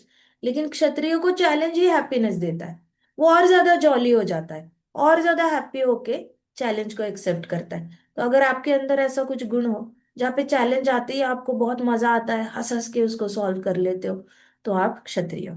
ठीक है। उसके बाद युधिष्ठिर महाराज ने पूछा, और वैश्य के क्या सिम्टम्स है? वैश्य के अंदर ऐसे कैसे गुण है जो पता चलेगा कि ये वैश्य, मेरा इंक्लिनेशन वैश्य है? तो नारद मुनि जी ने कहा, जहां तक वैश्य की बात है, उनको डेमिगॉड वर्शिप बहुत अच्छी लगती है, देवताओं की पूजा करना बड़ा अच्छा लगता है। उनको अगर पैसा चाहिए तो वो पैसे के देवता की पूजा करते हैं, हेल्थ चाहिए तो कोई से और देवता की, हैंडसम बनना है तो कामदेव की पूजा करेंगे। लेकिन उनको डेमिगॉड वर्शिप बड़ी अच्छी लगती है, किसी भी देवता की जो भी चाहिए वो देवता को पूजा करके कुछ ना कुछ अक्वायर करने की कोशिश करते हैं। उनको इंस्टेंट रिजल्ट्स बड़े अच्छे लगते हैं वैश्य को, कि मतलब ये पूजा की और यहाँ पे हाथ में पैसे आ गए, ये पूजा की सौंदर्य आ गया, पूजा की हैंडसम बन गए, ये पूजा की यंग दिखने लग गए। तो उनको ऐसा कोई, ऐसी पूजाएं बड़ी अट्रैक्ट करती है। तो अगर आपके अंदर ऐसा है कि आप कंट्रोल नहीं कर पाते देवताओं की पूजा करना, तो आप वैश्य हो। आपकी इच्छाएं पूरी करने के लिए, फास्ट इच्छा पूरी करने के, अगर आपके अंदर बहुत ज्यादा पेशेंस नहीं है, क्षत्रियों की तरह पेशेंस नहीं है, ब्राह्मणों की तरह आपके पास बहुत ये नहीं है, क्या है, सेटिस्फैक्शन नहीं होता, वैश्य के अंदर सेटिस्फैक्शन नहीं होता ब्राह्मणों की तरह, और क्षत्रिय की तरह पेशेंस नहीं होता। उसको चाहिए इंस्टेंट ग्रेटिफिकेशन, अब भी पैसे डाले और मल्टीप्लाई होके पैसे आ गए। तभी तो आप देखते हो कैसीनोज में मैक्सिमम वैश्य पड़े रहते हैं, उनको इंस्टेंटली ज्यादा पैसा कमाना होता है। तो वैश्य जो होते हैं वो देवताओं की पूजा करने में भरोसा रखते हैं, इंस्टेंटली उनको सारी मल्टीप्लाई चाहिए होती है। उसके बाद स्पिरिचुअल मास्टर, उनको चाहिए होता है अपने जो भी गुरु है उनके उनके गुरु के प्रति उनकी बहुत श्रद्धा होती है वैश्य की। गुरु के प्रति वो अपना सर्वस्व देने के लिए तैयार होते हैं। मोस्टली वैश्य को ऐसे गुरु चाहिए होते हैं जो उनकी इच्छाएं पूरी करे। ब्राह्मण को कैसे गुरु चाहिए होता है, जो कृष्ण की ओर लेके जाए। वैश्य को ऐसा गुरु चाहिए जो उसकी इच्छाएं पूरी करने में मदद करे। तो जैसे अभी कलयुग में हम गुरु देखते हैं, सारे बिजनेसमैन उनके पास क्यों जाते हैं? क्योंकि वो गुरु उनको एक अंगूठी देते हैं, एक ताबीज देते हैं, एक ब्रेसलेट देते हैं, एक चेन देते हैं और कहते हैं कि ऐसे करो। घर में जाएंगे, इधर पिरामिड रखो, उधर पिरामिड रखो, यहाँ पानी रखो, ये करो वो करो। तो ये वैश्य है, जिनको अपने जो भी गुरु है उनसे कुछ ना कुछ चाहिए होता है, और वो बहुत सोच समझ के ऐसे गुरु सिलेक्ट करते हैं जिनके पास ढेर सारी सिद्धियां हैं, और वो सिद्धि यूज करके वो उनको मदद कर पाएंगे।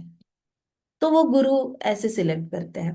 अगर आपके अंदर इच्छा है कि आप भी ऐसे कोई गुरु सिलेक्ट करो जिसका आपको भौतिक जगत में भी फायदा हो, आर्थिक फायदा हो, हेल्थ में फायदा हो, घर के रिश्तेदारी में फायदा हो, बिजनेस के कनेक्शंस में फायदा हो, तो आपके अंदर वैश्य का वर्ण है।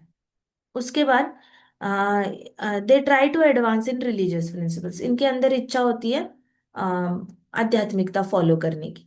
तो आप देखोगे वैश्य कम्युनिटी, वैश्य में हमेशा घर में बड़ा मंदिर रहेगा इनके, है ना। बड़ा कोई भी, दुर्गा माता का हो सकता है, या फिर हनुमान जी का, श्री राम जी का, कृष्णा का, ये तो कम ही होते हैं। लेकिन दुर्गा माता का हो सकता है, श्री राम लक्ष्मण सीता का हो सकता है। ऐसे करके कोई ना कोई उनके अंदर बड़ी इच्छा होती है समाज में रेपुटेशन बनाने की, कि हम बड़े आध्यात्मिक लोग हैं। उनको रिस्पेक्ट चाहिए होता है। तो आप देखो एस्ट्रोलॉजर्स कभी कभी वैश्य को एडवाइस करते हैं कि आप हर रोज ऑरेंज कलर का तिलक लगाओ, ऐसे करके ऑरेंज ऐसे ऐसे लगाओ, तो आपको समाज में इज्जत मिलेगी। तो वैश्य को चाहिए कि समाज मुझे पैसा ही ना दे, समाज मुझे इज्जत भी दे दे। तो वो इज्जत कैसे आएगी? बाय टेलिंग द सोसाइटी कि मैं हमारे घर में बड़ा मंदिर है और हम भगवान की पूजा करते हैं, हम बड़े आध्यात्मिक लोग हैं, हमारे पास गुरु है। हमारे गुरु जो बोलते हैं, जिस कलर का कारपेट यूज करो बोलते हैं, वही कलर का कारपेट हम यूज करते हैं।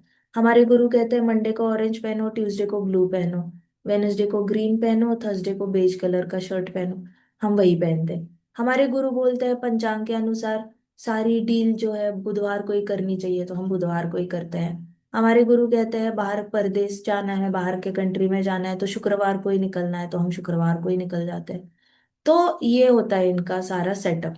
अगर आपके अंदर ऐसा कोई गुण है जहां पे आपको गुरु को इस तरीके से फॉलो करने का मन करता है, जिससे कि मैक्सिमम गुड लक आपकी जिंदगी में आए, और आपकी सेफ्टी भी बनी रहे, शरीर की सेफ्टी बनी रहे, सोसाइटी में आपको बहुत रिस्पेक्ट मिले, इसलिए आपको आध्यात्मिकता में इतना इंटरेस्ट आता है ताकि आप चार लोगों में बैठो तो थोड़ा बहुत इधर उधर की भगवान की बातें शेयर करो, और बाकी लोगों को लगता है कि अरे वाह, इतना बड़ा सेठ होके भी इसके पास कितना आध्यात्मिक ज्ञान है।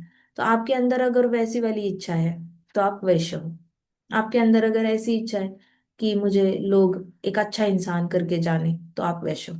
आपके अंदर इच्छा है कि मेरे घर में सब सुख शांति बनी रहे, रिश्तेदारी भी अच्छी बनी रहे, और मेरे गुरु मुझे इसमें हेल्प करे, तो आप वैश्य हो। उसके बाद आपके अंदर इच्छा है कि मुझे जल्दी जल्दी मेरे घर में सुख समृद्धि आए, इसलिए मैं देवताओं की पूजा करना चाहता हूँ, तो आप वैश्य हो। उसके बाद आपके अंदर इकोनॉमिक डेवलपमेंट की बहुत इच्छा होती है। मतलब ऐसा नहीं कि सिर्फ मेरे पास ही पैसा है, मेरे कम्युनिटी के पास, अगर मैं गुजराती हूँ तो मेरे सारे गुजराती भाई बहनों के पास पैसा है। अगर मैं मारवाड़ी हूँ तो मेरे सारे मारवाड़ी भाई बहनों के पास पैसे आए। मैं पंजाबी हूँ, मैं हरियाणवी हूँ, मैं मराठी हूँ, तो हमारे सारे कम्युनिटी के पास ढेर सारा पैसा है। उसके बाद आ गया, अब हमारे देश के पास पैसा है। अब हमारा जो राज्य है वो सबसे रिच बने, या फिर मेरा देश जो है वो सोने की चिड़िया नाम से जानने लग जाए, ये आपकी इच्छा होती है। तो अगर आपके अंदर ऐसी इच्छा है कि ढेर सारा पैसा है और दुनिया इकोनॉमिक डेवलपमेंट के लिए आपकी बहुत वाहवाही करे, तो आप वैश्य हो। उसके बाद आपके अंदर धर्म, अर्थ और काम की इच्छाएं बहुत प्रबल होती है। मतलब आपको धर्म भी फॉलो करना है, सारी हर फेर की पूजा करनी है, करवा चौथ भी करना है, सत्यनारायण भी करना है, और फिर वो सारे नवरात्रि भी करने हैं, जन्माष्टमी भी करनी है, महाशिवरात्रि भी करनी है, लोहड़ी भी करनी है, बैसाखी भी करनी है, सब कुछ करना है।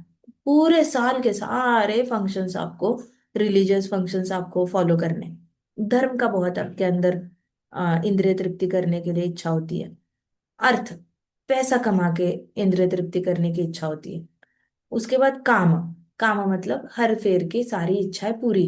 मुझे ट्रैवल भी करना है, मुझे बड़ा घर भी बनाना है, मुझे सबके, मेरे भाई के लिए भी घर बनाना है, बहन के लिए भी घर बनाना है, सबके लिए घर बनाना है। मुझे ट्रैवल करके दुनिया भी देखनी है। और तो और मुझे बहुत ज्यादा ये भी करना है, दान धर्म भी करना है। ये सारी काम में आती है इच्छाएं। तो आपकी इच्छाएं बहुत होती है, तो फिर क्या होता है, आप वैश्य हो। उसके बाद आपके अंदर expert endeavour to earn money. फिर they always expertly endeavour to earn money, मतलब आप बहुत हमेशा एक्सपर्ट बनने की कोशिश करते हो, जिससे कि ज्यादा से ज्यादा पैसे कमा पाओ। मतलब आपने सिर्फ एमबीए किया फाइनेंस में तो काफी नहीं है, उसके बाद आप और एक सर्टिफिकेशन करोगे फाइनेंस में। उसके बाद आप इन्वेस्टमेंट के बारे में पढ़ाई करोगे, उसके बाद आप क्रिप्टो में, डिजिटल में कैसे इन्वेस्ट करना है ये भी पढ़ाई करोगे। आप पैसे के रिलेटेड बहुत ज्यादा पढ़ाई करके आपके अंदर अलग अलग बिजनेस आइडियाज होते हैं कि मैं ये भी बिजनेस लॉन्च कर सकता हूँ, मैं वो भी करूँ, वो भी करूँ, वो भी करूँ, तो आप वैश्य हो। अगर आपके अंदर ये सारे गुण हैं तो आप वैश्य हो, इंक्लिनेशन, ठीक है। फिर युधिष्ठिर महाराज ने कहा, और क्षुद्रों के बारे में भी बताइए। तो उन्होंने कहा, हाँ, क्षुद्र वो हमेशा रिस्पेक्टफुल होते हैं। मतलब वो हमेशा आदर देने में, सबके प्रति बहुत रिस्पेक्ट देते हैं क्षुद्र। अगर आपके अंदर वो स्वभाव है जहाँ पे आपको नेचुरली दूसरे दूसरों के लिए रिस्पेक्ट आता है, तो आप क्षुद्र हो। लॉयल बहुत होते हैं, उनके अंदर लॉयल्टी मतलब ईमानदारी, लॉयल्टी, किसी के प्रति लॉयल्टी बहुत होती है कि ये मेरा देश है, मैं देश के खिलाफ नहीं जाऊंगा। ये मेरे मालिक है, मेरी कंपनी है, मेरी कंपनी का सामान मैं ऐसे चीट नहीं करूंगा कंपनी के साथ। जो कंपनी के रूल्स एंड रेगुलेशंस है मैं वो फॉलो करूंगा ही करूंगा। तो उनके अंदर खतरनाक लेवल की एक लॉयल्टी होती है, वो लॉयल्टी ब्रेक नहीं करते। प्लस रिस्पेक्टफुल रहता है सबके लिए, उनके अंदर बहुत रिस्पेक्ट रहती है। उसके बाद वो हमेशा क्लीन रहना पसंद करते हैं, उनको साफ रहना बहुत पसंद होता है। उसके बाद फ्री फ्रॉम डुप्लीसिटी, मतलब वो ऐसे दोगले नहीं होते कि कभी एक चीज बोली फिर दूसरी बार दूसरी चीज बोली। वो दोगला होना पसंद नहीं करते। वैश्य दोगला हो सकता है, उसको जरूरत है बिजनेस चलाने के लिए दोगला होना। क्षुद्र दोगला नहीं होता। शूद्र जैसा है वैसा ही होता है। इसलिए आप देखो नौकरी करने वालों में झगड़े बहुत होते हैं। सभी लोग स्ट्रेट फॉरवर्ड होते हैं, सभी लोग खड़े हो जाते हैं, मैंने भी उतना ही काम किया है, मुझे क्यों नहीं प्रमोशन, उसको क्यों प्रमोशन मिल रहा है। मैंने तो छुट्टी भी नहीं ली, उसने 15 दिन की छुट्टी ली थी, फिर भी उसको प्रमोशन, उसको क्यों अमेरिका भेज रहे, मुझे क्यों नहीं भेज रहे। झगड़े बहुत होते हैं। ये बहुत स्ट्रेट फॉरवर्ड होते हैं, इनको दोगलापन नहीं आता। मतलब जो बोलना है उसको ढक के एक अलग तरीके से मैसेज पास कैसे किया जा सकता है, जैसे वैश्य करता है ना, कि मेरे पास अभी 70 ही है, मैं बेच के आता हूँ, तब तक बाकी का सामान मत बेचो, मैं वापस पैसे लेके आऊंगा, 70 दे दो। तो वो मीठे में सॉल्व कर लेगा। लेकिन क्षुद्र ऐसा नहीं होता, वो दोगला नहीं होता। वो सीधे जो बात जैसी है वैसी सीधी बात कर देगा। तो उसके ये ड्यूप्लिसिटी होती नहीं है उसके अंदर, उससे होता नहीं है अलग तरीके से बात करना, जो है सीधे बात। तो अगर आप ऐसे हो तो क्षुद्र इंक्लिनेशन है। उसके बाद उनके अंदर मास्टर को सर्व करके ही उनको संतुष्टि मिलती है। तो उनका जो सपोज ऑफिस में बॉस है, उसका काम करके उनको अच्छा लगेगा।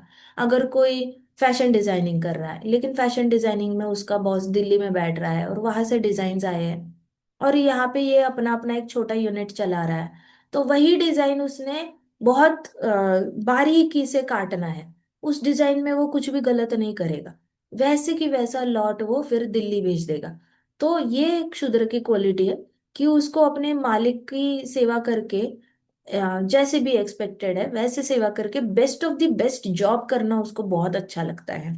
तो अपने इस मास्टर के प्रति सेवा करके उसको बहुत संतुष्टि मिलती है। और अगर मास्टर कहता है वेरी गुड जॉब, तो तभी वो संतुष्ट होता है। अगर मास्टर कहता ही नहीं है वेरी गुड जॉब, तो उसको दुख होता है। तो उसका एक ही एजेंडा के साथ वो काम कर रहा होता है, कहीं ना कहीं मास्टर प्रसन्न हो जाए। मेरा बॉस प्रसन्न हो जाए, उससे वो तो उनके अंदर लॉयल्टी होती है बॉस के प्रति। उसके बाद दोगलापन नहीं होता, और बहुत रिस्पेक्टफुल होते हैं बॉस के प्रति भी, बाकी लोगों के प्रति भी। इस तरीके से शूद्र जो होता है वो परफॉर्मिंग सैक्रिफाइसेस विदाउट अटरिंग मंत्रस, मतलब उसको मंत्र पठन करना पसंद नहीं होता, ज्यादा ज्यादा मंत्र पठन नहीं करता, लेकिन वो यज्ञ में ऐसे ऐसे ऐसे आहुति दे देगा। उसको बोलेंगे ना, चलो बोलो नारायण नमः, माधवाय नमः, कृष्णाय नमः, वासुदेवाय नमः, ऐसे कर इंद्राय नमः, ऐसे करके ऐसे तू बोल, और ये ऐसे ऐसे आप बोल, तो वो कहीं ना कहीं लेजीनेस करेगा, बिना बोले ही ऐसे आहुति देगा। क्या बोलना, आप बोल तो रहे हो, आसपास के घर वाले बोल तो रहे, मैंने नहीं बोला तो क्या फर्क पड़ेगा, ऐसे करके वो आहुति देगा। उसको मंत्र पठन में इंटरेस्ट नहीं होता, उसको बोलेंगे हनुमान चालीसा याद कर, वो नहीं करेगा। उसको बोलेंगे नरसिम्हा कवच याद कर, वो नहीं करेगा। उसको बोलेंगे भगवत गीता के श्लोक याद कर, वो नहीं करेगा। उसका इंटरेस्ट नहीं होता बेसिकली शूद्र का मंत्र पठन करने में। उसके बाद उनको चोरी करना बिल्कुल पसंद नहीं आता। वो चोरी नहीं करते कभी भी कभी। अभी देखो, क्षत्रिय चोरी कर सकता है, क्षत्रिय को अटैक करना है दूसरे देश पे तो चोरी तो करेगा ही वो। चोरी मतलब देश को लूटना उसका मेन काम है, नहीं तो वो राज्य नहीं कर सकता। वैश्य भी चोरी कर सकता है, उसको तो इधर का उधर बेचना है, लेकिन ये नहीं करता। क्षुद्र जो होता है उसको चोरी करना बिल्कुल पसंद नहीं होता, और हमेशा उसको सच ही बोलना होता है। शुगर कोट करके नहीं बोलना होता उसको, बहुत स्ट्रेट फॉरवर्ड होके, बिना दोगला होके उसको सच ही बोलना होता है। वो कॉम्प्रोमाइज नहीं करता सच बोलने पर। उसको कितना भी कुछ बोले कि तू ऐसा कर, तू ऐसे बता देना, वो बोलेगा मैं क्यों बोलूं, मैं झूठ क्यों बोलूं, मैं नहीं झूठ बोलूंगा, जो सच है वही बोलूंगा। तो उसको किसी का डर नहीं होता।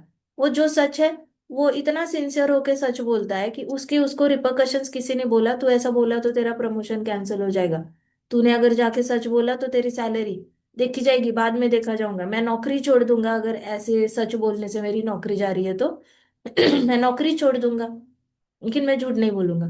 ऐसे करके उसके अंदर बहुत सच बोलने की इच्छा होती है। उसके बाद giving all protection to cows and Brahmans, तो शूद्र को गायों की सेवा और ब्राह्मणों की सेवा, उनको प्रोटेक्ट करना, उनकी सेवा करना बहुत अच्छा लगता है। तो अगर ये सारे गुण हैं तो आप शूद्र हो, ठीक है। ग्रंथराज श्रीमद् भागवतम की जय। शिल प्रभुपाद की जय। श्री श्री राधा श्याम सुंदर की जय।